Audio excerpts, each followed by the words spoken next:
আজকের আলোচনার বিষয় হচ্ছে পরিবার। আলোচনার বিষয় কি? পরিবার। ইসলামে পরিবারের গুরুত্ব।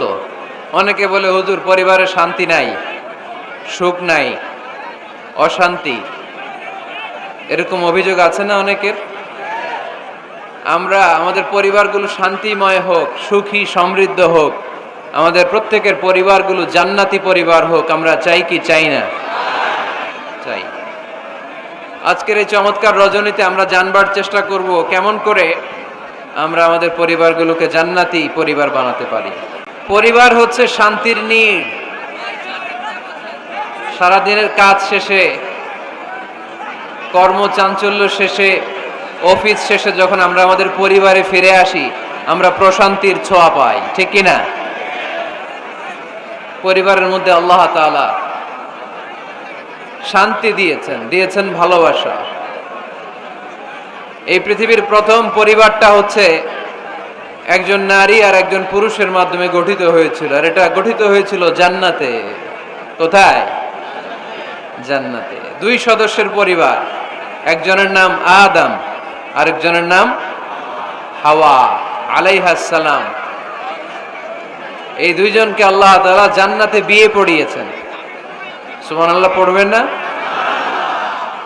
এর কারণ আমাদের শৈশব আছে, কৈশোর আছে না? কিন্তু আদম আলাইহিস সালাম আর হাওয়া আলাইহিস সালামের শৈশব নাই, কৈশোরও নাই, যৌবন দিয়েই জীবন শুরু, ঠিক কিনা? আদম আলাইহিস সালামের শৈশব ছিল, কথা বলেন। হাওয়া আলাইহিস সালামের শৈশব ছিল, কৈশোর ছিল। পৃথিবীতে এসেই দেখলেন যুবক আর যুবতী, ঠিক কিনা? এজন্য বিয়ের দরকার আছে না নাই? সম্মানিত ভাইরা, আদম আলাইহিস সালাম এবং হাওয়া আলাইহিস সালাম এই পৃথিবীর প্রথম দম্পতি,